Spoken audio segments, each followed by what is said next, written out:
सत श्री अकाल दोस्तों, प्यार भरी फतेह कोल करे एक बार फिर तो तुहाडा साडे चैनल स्वागत है। तुसीं जुड़ गए हो तीर्थ वर्ल्ड दे नाल। 1947 ਦੀ ਵੰਡ ਦਾ ਸਭ ਨੂੰ ਪਤਾ कि 1947 ਦੇ ਵਿੱਚ ਦੇਸ਼ ਆਜ਼ਾਦ ਹੋਇਆ, ਪਰ ਕੀ ਵਾਕਈ ਇਹ ਆਜ਼ਾਦੀ ਚਾਹੀਦੀ ਸੀ ਜਾਂ ਵਾਕਈ ਇਸ ਆਜ਼ਾਦੀ ਦੇ ਪਿੱਛੇ ਕਿੰਨਾ ਸਾਜ਼ਿਸ਼ਾਂ ਦਾ ਕੰਮ ਸੀ? आओ इस वीडियो ਵਿੱਚ देखते हैं, फिर ਅੱਗੇ ਗੱਲ ਕਰਦੇ हैं। 14 अगस्त 1947 रात 12 बजे।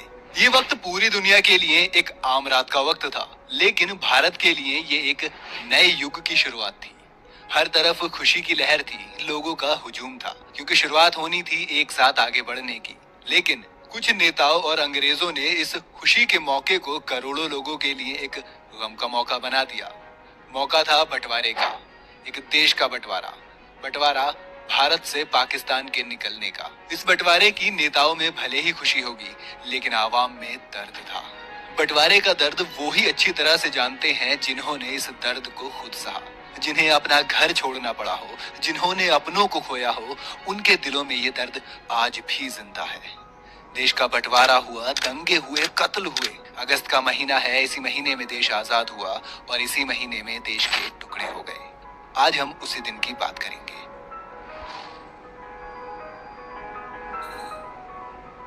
14 अगस्त 1947 दिल्ली के प्रिंसेस पार्क में तिरंगे को सलामी दी जाती है।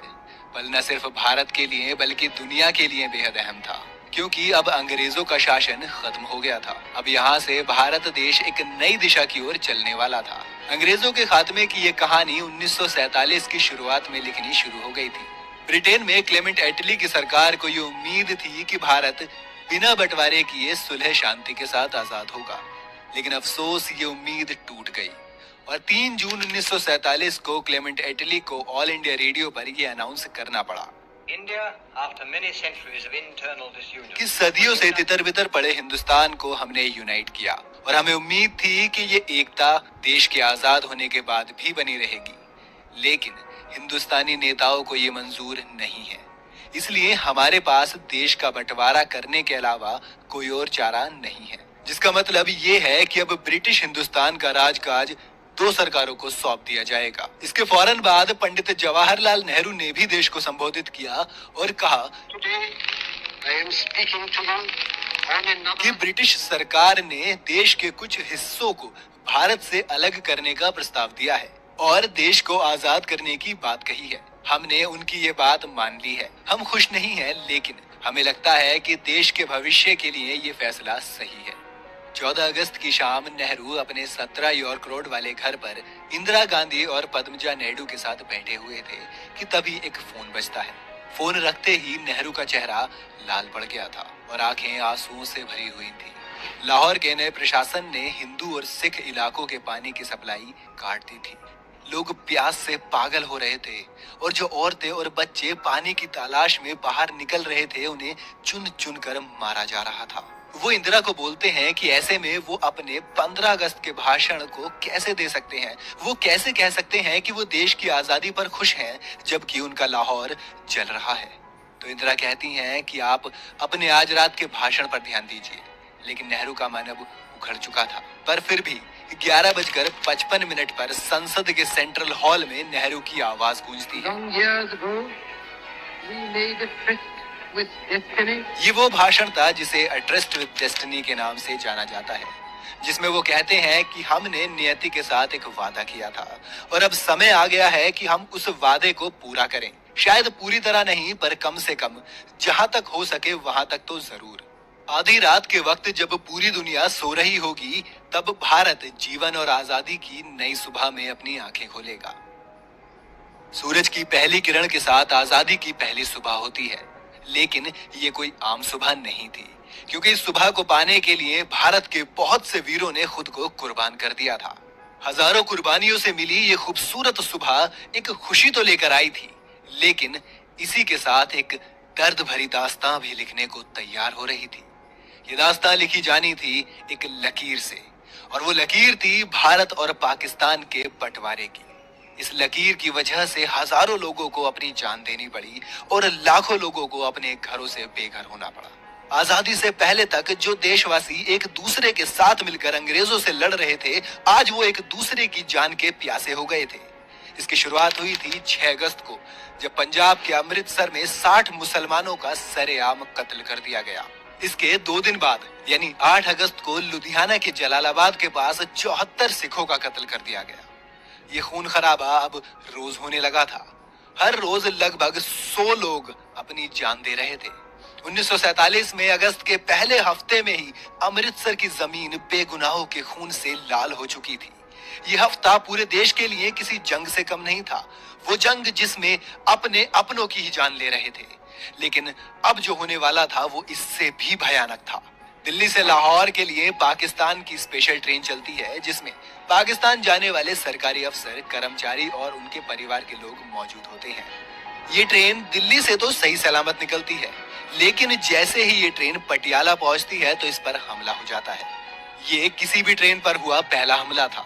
इस हमले में एक बच्चा और महिला की मौत हो जाती है। खबर जब लाहौर पहुंचती है तो बदला लिया जाता है।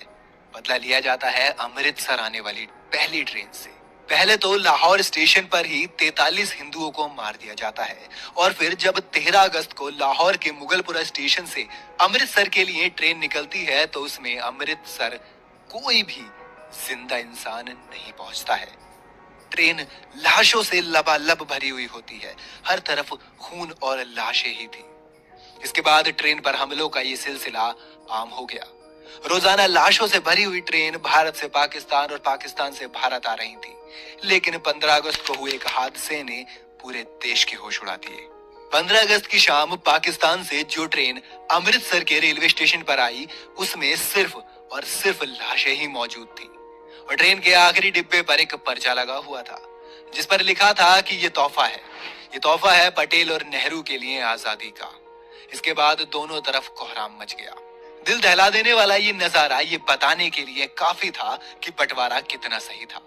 कल तक जो लोग एक दूसरे के लिए जान देने के लिए तैयार थे, आज वो एक दूसरे की जान के प्यासे हो गए थे। इस बंटवारे की वजह से हजारों लोगों को रातों रात पाकिस्तान से भारत आना पड़ा, और वहीं हजारों लोगों को भारत से अपना घर बार, काम काज सब कुछ छोड़कर पाकिस्तान भागना पड़ा। इस फैसले ने हजारों घर और परिवार तबाह कर दिए। बहन बेटियों की इज्जत लूटी गई। दोनों सरहदों को जोड़ने वाली रेलगाड़ियां हजारों लोगों के लिए जिंदा ताबूत बन गई। आज हम बेशक उस मंजर को देख नहीं सकते, लेकिन जिन्होंने वो खतरनाक मंजर देखा है वो उसे याद करके आज भी सहम जाते हैं। ये बंटवारा नेताओं को उस वक्त भले ही खुश कर देने वाला था, लेकिन इतिहास में ये किसी काले अध्याय की तरह याद किया जाएगा। 1947 में भारत के बंटवारे का दर्द सबसे ज्यादा महिलाओं ने झेला। अनुमान है कि इस दौरान 75,000 से 1 लाख महिलाओं का अपहरण, हत्या और बलात्कार के लिए हुआ था। जबरन शादी, गुलामी के ये जख्म सब बंटवारे में औरतों के हिस्से में आए थे। वाकई 15 अगस्त की सुबह वो सुबह नहीं रही होगी जिसके लिए देश के वीरों ने अपना सब कुछ न्योछावर किया था। भगत सिंह, राजगुरु, सुखदेव, आजाद ने इस भारत का तो सपना नहीं देखा होगा। सोचिए उस दर्द की तासीर क्या रही होगी जिसने गुजियों की थाली और सेवइयों के डोंगों की अदला बदली रोक दी, जिसने हर शाम नुक्कड़ पर मिलने वाले दोस्तों की यारियां छीन ली, जिसने मुसलमान भाइयों से उनकी हवेलियां हथिया ली, जिसने हिंदुओं के लिए लाहौर की गलियों की रोशनी खत्म कर दी। किन लोगों ने किया ये सब? देश 15 अगस्त को आजाद हुआ था, लेकिन देश के बंटवारे का ये जहरीला फैसला 18 जुलाई 1947 को ही ले लिया गया था। 18 जुलाई 1947 को भारतीय स्वतंत्रता अधिनियम को स्वीकृति मिली। इसकी नींव माउंटबेटन योजना ने रखी थी। इसमें देश की आजादी के बदले अंग्रेजों ने इसके 2 टुकड़े करने की ठानी थी, और इस काम के लिए चुना गया था लंदन के वकील सर सिरिल रेडक्लिफ को। वो रेडक्लिफ जो कभी भारत आए ही नहीं थे, जिन्हें न यहाँ की संस्कृति की जानकारी थी, न तहजीब का इल्म था, जो सिर्फ एक नक्शे पर लकीर खींचने आ रहे थे। और उस वक्त शायद उन्हें भी ये नहीं पता था कि वो दुनिया का बेहद सिया फैसला लेने जा रहे थे। अंग्रेजों ने फूट डालो राज करो की नीति के तहत 1906 में मुस्लिम लीग को मान्यता दे दी। उस समय लीग के लगभग सभी सदस्य मुसलमानों के ऊंचे तबके से आते थे, और इसी तरह 1915 में बनी हिंदू महासभा भी हिंदुओं के ऊंचे तबके की ही संपत्ति थी। मुस्लिम लीग और हिंदू महासभा आरएसएस अपने अपने राष्ट्रों पर राज करना चाहती थी, जबकि कांग्रेस और राष्ट्रीय स्वाधीनता आंदोलन का लक्ष्य आजादी पाना था। अब अगर एक देश के लिए लक्ष्य अलग अलग होंगे तो राह मुश्किल तो होगी ही। इसके बाद पंडित नेहरू ने 1937 में मुस्लिम लीग के सदस्य को उत्तर प्रदेश की सरकार में शामिल करने से इनकार कर दिया। इस इनकार ने चोट का काम किया। लीग में गुस्सा बढ़ रहा था। 1945 में शिमला सम्मेलन हुआ। इसमें वायसरॉय लॉर्ड वेविल के साथ देश के बड़े नेताओं ने हिस्सा लिया। हालांकि ये सम्मेलन विफल रहा था। जिन्ना भी इस सम्मेलन में शामिल हुए थे। ये वही जिन्ना है जिन्होंने हिंदू मुस्लिम एकता पर जोर देते हुए मुस्लिम लीग के साथ लखनऊ समझौता करवाया था। लेकिन कांग्रेस से नाखुशी के बाद जिन्ना ने अलग देश की मांग कर ली, क्योंकि उन्हें लगने लगा था कि भारत में मुसलमानों के साथ परायों जैसा बर्ताव हो रहा है। इसके अलावा बंटवारे की एक वजह ये भी मानी जाती है कि जिन्ना भारत के पहले प्रधानमंत्री बनना चाहते थे, लेकिन उन्हें लगता था कि वो पूरे भारत के प्रधानमंत्री नहीं बन पाएंगे, इसलिए उन्होंने अलग मुल्क की मांग की। बंटवारे के पीछे असल राजनीतिक कारण क्या थे, ये अभी तक क्लियर नहीं है। अंग्रेजों की डिवाइड एंड क्विट, नेहरू और जिन्ना की सत्ता के लिए बेसब्री, दो कौमों का सिद्धांत और पता नहीं कौन कौन से एक्सप्लेनेशन के जरिए इस ऐतिहासिक त्रासदी की वजह जानने की कोशिश की जाती है। बहरहाल कहानियां अलग अलग जरूर हैं, लेकिन दर्द एक है, और वो दर्द है बंटवारे का, जिसका दर्द लोग अब तक नहीं भूल पाए हैं।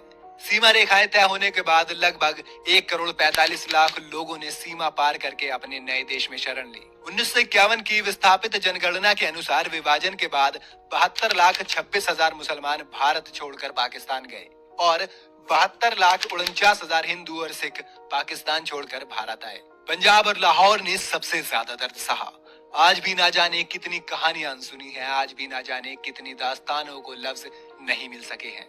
आंकड़ों की माने तो बंटवारे में 20 लाख लोगों की जान गई, लेकिन ये सिर्फ आंकड़ा है। ट्रेनों में लाशों का जत्था, मोहल्ले में अगजनी और गांव के पलायन में कई जानों की ठीक गिनती कर पाना नामुमकिन है। और ऐसे ना जाने कितने हालात उस वक्त एक साथ गुजर रहे थे, उन सब को किसी एक कहानी में समेट पाना नामुमकिन है। अगर आपके पास भी ऐसी ही कोई दर्द भरी कहानी है तो हमें कमेंट सेक्शन में जरूर बताएं। साथ ही ये भी बताएं कि क्या बंटवारा सच में सही था। अगर आपको आज की वीडियो पसंद आई, ਕਮੈਂਟ ਬਾਕਸ ਵਿੱਚ ਜ਼ਰੂਰ ਆਪਣੇ ਵਿਚਾਰ ਸਾਂਝੇ ਕਰਿਓ। ਜਿੰਨਾ ਤੇ ਗਾਂਧੀ ਜੋ ਇਹ ਦੋ ਅਜਿਹੇ ਇਨਸਾਨ ਸੀ ਜਿਨ੍ਹਾਂ ਦੀ ਵਜ੍ਹਾ ਕਰਕੇ ਦੋ ਮੁਲਕਾਂ ਨੂੰ ਵਿੱਚ ਇੱਕ ਮੁਲਕ ਨੂੰ ਦੋ ਮੁਲਕਾਂ ਵਿੱਚ ਵੰਡਣਾ ਪਿਆ, ਤੇ ਇਹਦੇ ਪਿੱਛੇ ਕੀ ਕਾਰਨ ਸੀ? ਕੁਰਸੀਆਂ ਦਾ ਲਾਲਚ ਜਾਂ ਫਿਰ ਖੁਦ ਨੂੰ ਵੱਡਾ ਦੱਸਣ ਦੀ ਚਾਹਤ? ਵਿਚਾਰ ਜ਼ਰੂਰ ਦਿਓ। ਸਤਿ ਸ਼੍ਰੀ ਅਕਾਲ।